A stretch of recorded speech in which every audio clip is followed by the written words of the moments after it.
تصور کریں کہ ایک طرف عدالت کے باہر 9 پولیس موبائلز اور 2 قیدی وینز کا ایک پورا فلیٹ کھڑا ہے، سائرن بج رہے ہیں، ماحول میں شدید ٹینشن ہے، اور سارے نیوز چینل کے کیمرے بالکل الرٹ ہیں۔ ایک بہت ہی ہائی پریشر صورتحال۔ بالکل، اور اچانک ایک برقع پوش خاتون باہر نکلتی ہے، سارا میڈیا، رپورٹرز اور کیمرہ مین اس کے پیچھے بھاگتے ہیں، اور بالکل اسی لمحے پچھلے دروازے سے اصلی ملزمہ کو خاموشی سے اندر سمگل کر دیا جاتا ہے۔ کیا بات ہے! مطلب یہ کسی ہالی ووڈ کی کرائم تھرلر کا سین نہیں ہے، بلکہ یہ وہ مناظر ہیں جو G T V network HD کی ایک حالیہ بریکنگ نیوز رپورٹ کے ذریعے سامنے آئے۔ جی بالکل، اور یہ رپورٹ کافی تہلکہ خیز ہے۔ ہاں، ہم بات کر رہے ہیں ایک ہائی پروفائل مبینہ کوکین ڈیلر انمول عرف پنکی کی عدالت میں پیشی کی۔ اس تفصیلی گفتگو میں ہمارا مشن صرف یہ جاننا نہیں ہے کہ موقع پر کیا ہوا، بلکہ ہم ان میکانزمز کو ڈیکوڈ کریں گے کہ کس طرح ریاست، میڈیا اور ملزمان کے درمیان یہ جو نیریٹو کنٹرول ہے اور سیکیورٹی تھیٹر کی جنگ ہے وہ کیسے لڑی جاتی ہے۔ بالکل، اور اس رپورٹ کا سب سے دلچسپ پہلو وہ افراتفری ہے جو ہمیں ٹرانسکرپٹ کے بالکل آغاز میں ہی نظر آتی ہے۔ مطلب رپورٹر فرحان خان موقع سے لائیو کوریج کر رہے ہیں اور اچانک ان کا رابطہ منقطع ہو جاتا ہے۔ ہاں، وہ سگنل ڈراپ ہو گیا۔ بالکل، جس کے بعد سمیر قریشی کو اسٹوڈیو سے حالات سنبھالنے پڑتے ہیں۔ دیکھیں، ٹیکنیکی طور پر لائیو فیڈ کا یوں ڈراپ ہونا کوئی معمولی بات نہیں ہے۔ صحیح، یہ اس شدید کیوس کا انڈیکیٹر ہے جو اس وقت عدالت کے باہر موجود تھا۔ جب اتنی بڑی تعداد میں پولیس، جیمرز اور میڈیا کی OB وینز ایک ہی جگہ جمع ہوتی ہیں تو سگنلز کا ڈراپ ہونا اس بات کی غمازی کرتا ہے کہ صورتحال گراؤنڈ پر کس قدر ہائی پریشر تھی۔ بالکل صحیح کہا آپ نے، اور اس ہائی پریشر صورتحال کو سمجھنے کے لیے ہمیں اس کے کانٹیکسٹ میں جانا ہوگا۔ مطلب رپورٹ ہمیں بتاتی ہے کہ آج جو یہ 11 گاڑیوں کا قافلہ ہم دیکھ رہے ہیں یہ دراصل ایک پچھلے واقعے کا ریاکشن ہے۔ وہ جو پچھلی پیشی تھی۔ ہاں، جب پنکی کو پہلی بار عدالت لایا گیا تھا تو وہ بالکل آزادانہ، بغیر کسی خاص سیکیورٹی کے گھوم رہی تھی۔ میڈیا نے وہ تصویریں لیک کی، پبلک آؤٹ کرائے، اور نتیجہ یہ نکلا کہ آج اس کے چہرے پر کپڑا ہے اور اسے 9 موبائلز کی سیکیورٹی میں لایا گیا ہے۔ جی، ایک دم سے سب کچھ بدل گیا۔ بالکل، تو یہ تو بالکل ایسا ہے جیسے کوئی اسٹوڈنٹ سارا سال کتاب نہ کھولے اور پھر جب انسپیکٹر کلاس میں چیکنگ کے لیے آئے تو وہ سب سے زیادہ کتابیں کھول کر بیٹھ جائے۔ بہت زبردست مثال دی آپ نے۔ مطلب مجھے یہاں ایک بنیادی چیز سمجھ نہیں آ رہی۔ آپٹکس اپنی جگہ، لیکن لاجسٹکس کے لحاظ سے ایک پولیس ڈپارٹمنٹ وہ آفیشل لاگز میں ایک نان ٹیررسٹ ملزمہ کے لیے 11 گاڑیوں کی ڈپلائمنٹ کو کیسے جسٹیفائی کرتا ہے؟ ان کے بجٹس ہوتے ہیں، فیول کی لمٹس ہوتی ہیں۔ دیکھیں، یہیں سے انسٹیٹیوشنل بیہیویئر کا وہ پہلو سامنے آتا ہے جسے ہم ہاتھورن ایفیکٹ کہتے ہیں۔ اچھا، یہ ہاتھورن ایفیکٹ کیا ہے؟ مطلب جب اداروں کو یہ معلوم ہو جائے کہ انہیں مانیٹر کیا جا رہا ہے تو وہ اپنا نارمل کام چھوڑ کر صرف مانیٹر کرنے والے کے لیے پرفارم کرنا شروع کر دیتے ہیں۔ یعنی وہ دکھاوا کرنے لگتے ہیں۔ بالکل، پولیس ڈپارٹمنٹ ان 11 گاڑیوں کو ملزمہ کے فلائٹ رسک کے طور پر کلاسیفائی نہیں کر رہا ہوتا، بلکہ وہ اسے extra ordinary public order threat یا میڈیا مینجمنٹ کے کھاتے میں ڈالتے ہیں۔ صحیح، کیونکہ کیمرے موجود ہیں۔ ہاں، جب پہلی بار ان کی غفلت کیمرے پر آ گئی تو ان کے پاس 2 ہی راستے تھے، یا تو وہ اپنی غلطی مانتے، جو بیوروکریسی کبھی نہیں کرتی، یا پھر وہ اوور کمپنسیٹ کرتے۔ اور انہوں نے اوور کمپنسیٹ کیا۔ بالکل، انہوں نے طاقت کا ایک ایسا مظاہرہ کیا جس کا مقصد ملزمہ کو سیکیور کرنا کم اور اپنے انسٹیٹیوشنل ایگو کو پروٹیکٹ کرنا زیادہ تھا۔ لیکن میری نظر میں اس اوور کمپنسیشن کا ایک الٹا اثر بھی تو ہوتا ہے۔ مطلب آپ ایک ملزمہ کے لیے 11 گاڑیاں لاتے ہیں تو آپ خود بخود پورے شہر کے میڈیا کو ایک سگنل دے رہے ہیں کہ یہاں کچھ بہت بڑا ہونے والا ہے۔ وہ سنسنی خیزی بڑھ جاتی ہے۔ ہاں نا، آپ اس سنسنی خیزی کو خود مینوفیکچر کر رہے ہیں جس سے آپ بچنے کا دعویٰ کر رہے ہیں۔ جب اتنی گاڑیاں ایک عدالت کے باہر رکیں گی تو ہر نیوز چینل اپنی پوری ٹیم وہاں بھیجے گا۔ بالکل، تو کیا پولیس نے اپنے لیے خود ایک نیا لاجسٹیکل نائٹ میئر کھڑا نہیں کر لیا؟ انہوں نے بالکل ایسا ہی کیا، اور یہی وجہ ہے کہ انہیں اس صورتحال سے نمٹنے کے لیے ایک نیا حربہ استعمال کرنا پڑا۔ مطلب جب انہوں نے دیکھا کہ ان کی اپنے کھڑے کیے گئے سیکیورٹی سرکس کی وجہ سے میڈیا کا ہجوم کنٹرول سے باہر ہو گیا ہے تو وہ روایتی پولیسنگ سے ہٹ کر سائیکولوجیکل وارفیئر پر اتر آئے۔ اچھا، وہ ڈیکوائے والا معاملہ؟ جی، انہوں نے باقاعدہ ڈیکوائے آپریشن پلان کیا۔ اور یہ ڈیکوائے والا حصہ اس پوری رپورٹ کا میرے خیال میں سب سے حیران کن ایلیمنٹ ہے۔ بالکل، بہت ڈرامائی ہے۔ مطلب ٹرانسکرپٹ کے مطابق انہوں نے ایک عام خاتون کو برقع پہنا کر عدالت میں بھیجا تاکہ میڈیا سمجھے کہ وہ پنکی ہے۔ یہ تو کسی جادوگر کی وہ ہاتھ کی صفائی والی بات ہو گئی کہ دھیان بھٹکاؤ اور اصل کام کر جاؤ۔ بالکل۔ اگر میں اسے ماڈرن ٹیکنالوجی کی زبان میں سمجھوں تو یہ بالکل ایک ڈی ڈاس اٹیک کی طرح۔ مطلب ہیکرز ڈی ڈاس اٹیک میں کیا کرتے ہیں؟ وہ سرور پر اتنی زیادہ فیک ٹریفک بھیجتے ہیں کہ سرور کا بینڈوتھ چوک ہو جاتا ہے اور اصل کام پیچھے سے نکل جاتا ہے۔ بہت دلچسپ تشبیہ یہ ہے نا؟ پولیس نے میڈیا کی اٹینشن، جو کہ ایک محدود بینڈوتھ ہے، اس پر برقع پوش خاتون کے روپ میں ایک فیک ڈیٹا پیکٹ پھینکا۔ میڈیا کے سارے کیمرے جو ایک وقت میں ایک ہی طرف دیکھ سکتے ہیں، اس ڈیکوائے کی طرف ڈائیورٹ ہو گئے اور اتنی دیر میں اصل ڈیٹا پیکٹ یعنی پنکی کو پچھلے دروازے سے گزار لیا گیا۔ میں سمجھتی ہوں یہ ڈی ڈاس اٹیک کی تشبیہ اس صورتحال کو بالکل درست طریقے سے ڈیفائن کرتی ہے، لیکن اگر ہم اس کے قانونی اور تفتیشی پہلوؤں پر غور کریں۔ جی دیکھیں، ایک پولیس ڈپارٹمنٹ جس کا primary function chain of custody کو مینٹین کرنا اور شواہد کو عدالت تک بحفاظت پہنچانا ہے، وہ اپنی توانائیاں، اپنے ریسورسز اور اپنی ٹیکٹیکل پلاننگ کو پریس کے خلاف کاؤنٹر انٹیلیجنس چلانے پر لگا رہا ہے۔ یہ بہت حیران کن بات ہے۔ بالکل، جب موقع پر موجود کمانڈر کی پوری توجہ اس بات پر ہے کہ کیمرے کے اینگلز کو کیسے مینیپولیٹ کرنا ہے، تو وہ قانونی پروسیس سے کٹ جاتا ہے۔ صحیح کہہ رہی ہیں۔ ایڈورسریل فورس بن چکا ہے جسے ڈیفیٹ کرنا ان کے پلان کا حصہ تھا۔ اور یہ واقعی ایک بہت خطرناک ٹرینڈ ہے، کیونکہ اگر ریاستی اداروں کی ساری انرجی آپٹکس اور کیمروں کو ڈاج کرنے پر لگ رہی ہے تو اصل تفتیش کہاں کھڑی ہے؟ بالکل، تفتیش تو پیچھے رہ گئی۔ اور مجھے لگتا ہے کہ یہی وہ کمزوری تھی جس نے ان کے سارے پرفیکٹ پلان کو برباد کر دیا۔ مطلب انہوں نے کیمروں کو تو دھوکہ دے دیا، ویژول نیریٹو ان کے کنٹرول میں آ گیا، پنکی پچھلے دروازے سے اندر بھی پہنچ گئی، لیکن وہ آڈیو نیریٹو پر کنٹرول کھو بیٹھے۔ ہاں، وہ جو عدالت کے اندر ہوا۔ بالکل، جیسے ہی وہ عدالت کے ہاتھے میں پہنچی اس نے خاموشی توڑ دی اور شدید شور شرابہ شروع کر دیا۔ وہ پریشر کوکر جسے آپ زبردستی بند کرنے کی کوشش کر رہے تھے، وہ آخرکار پھٹ پڑا۔ اور دیکھیں، یہ شور شرابہ کوئی عام گھبراہٹ کا نتیجہ نہیں تھا۔ ہاں، اس نے جو الفاظ استعمال کیے نا، وہ اس پورے کیس کی ڈائنامکس کو تبدیل کرنے کی صلاحیت رکھتے ہیں۔ رپورٹ بتاتی ہے کہ اس نے برملا چیخ کر کہا کہ اسے 22 دن سے اٹھایا ہوا ہے، غیر قانونی حراست میں رکھا گیا ہے اور اس سے زبردستی جھوٹے بیانات لیے جا رہے ہیں۔ یہ تو بہت سنگین الزام ہے۔ بالکل۔ اب دیکھیں، ایک طرف پولیس کا وہ بلٹ پروف سیکیورٹی اور قانونی پروسیس کا بیانیہ ہے، اور دوسری طرف ملزمہ کا یہ کلیم کہ یہ سب ایک فیگٹ کاروائی ہے۔ یہ دونوں چیزیں ایک ساتھ تو ایگزسٹ نہیں کر سکتی۔ صحیح۔ اور یہاں ہمارا مقصد کسی ایک فریق کی سائیڈ لینا نہیں ہے، ہم صرف رپورٹ کے حقائق کو سامنے رکھ رہے ہیں۔ تو اگر ہم اس 22 دن کی غیر قانونی حراست کے دعوے کے میکانزم کو سمجھیں، اگر میں ایک جج ہوں اور میرے سامنے یہ کیس آتا ہے تو یہ دعویٰ قانونی طور پر کتنی بڑی اہمیت رکھتا ہے؟ بہت زیادہ۔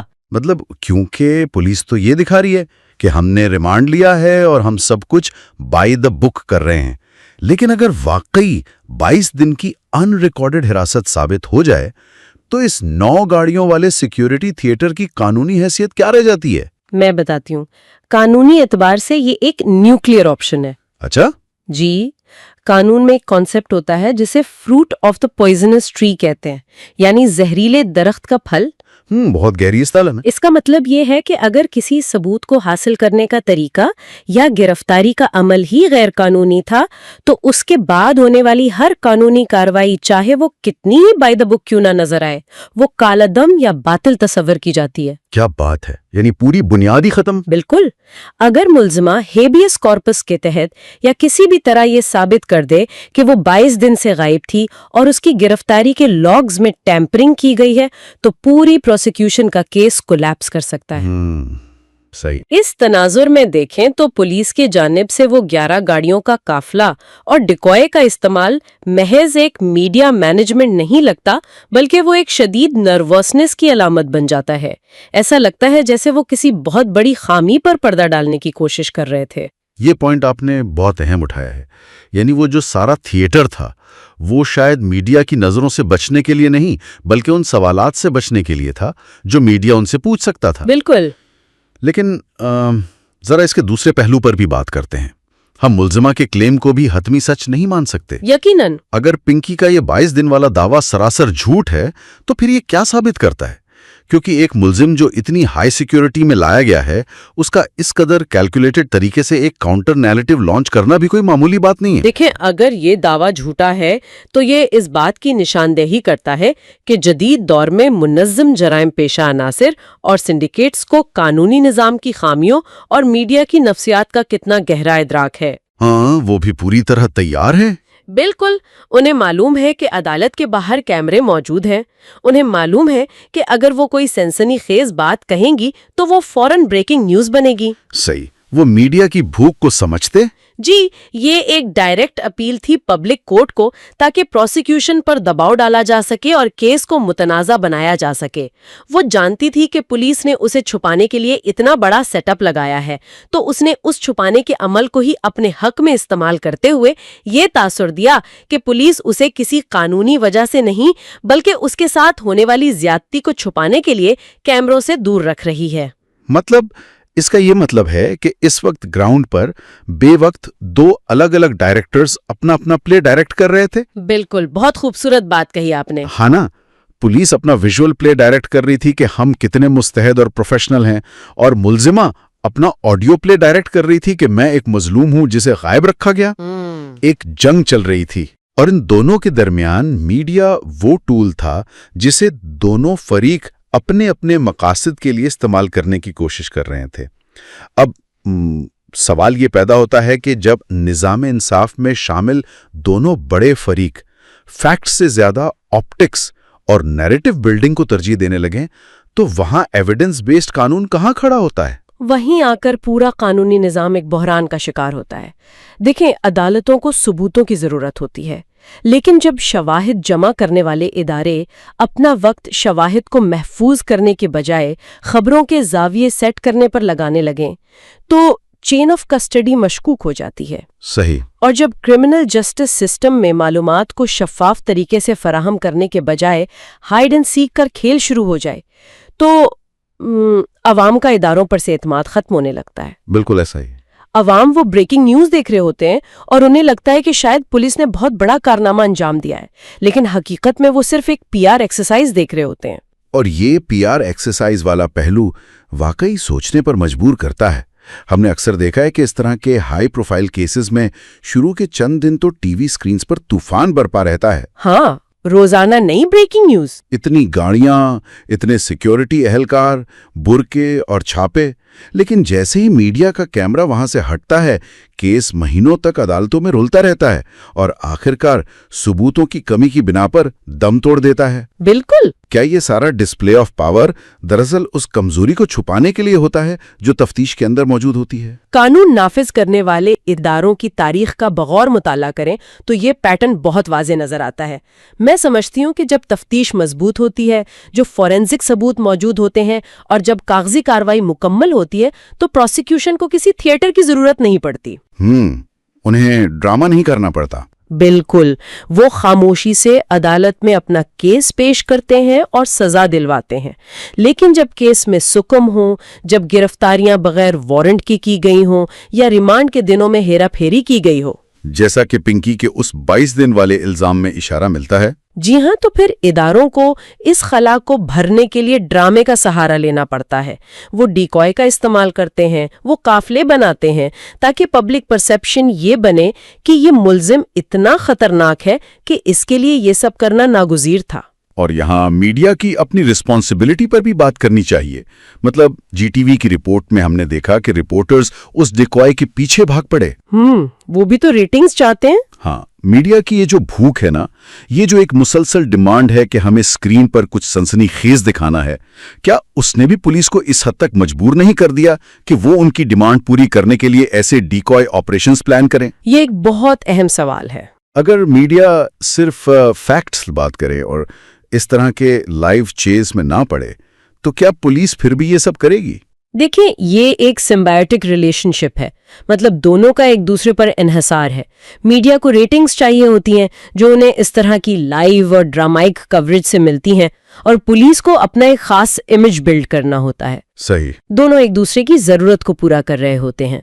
جب فرحان خان کا کیمرہ اس برقع پوش خاتون کے پیچھے بھاگا تو وہ دراصل وہی کر رہے تھے جو پولیس ان سے کروانا چاہتی تھی۔ مطلب وہ انجانے میں ان کے پلان کا حصہ بن گئے۔ بالکل، میڈیا اس وقت ایک آبزرور نہیں تھا، وہ اس اسکرپٹ کا حصہ بن چکا تھا جو پولیس نے لکھا تھا۔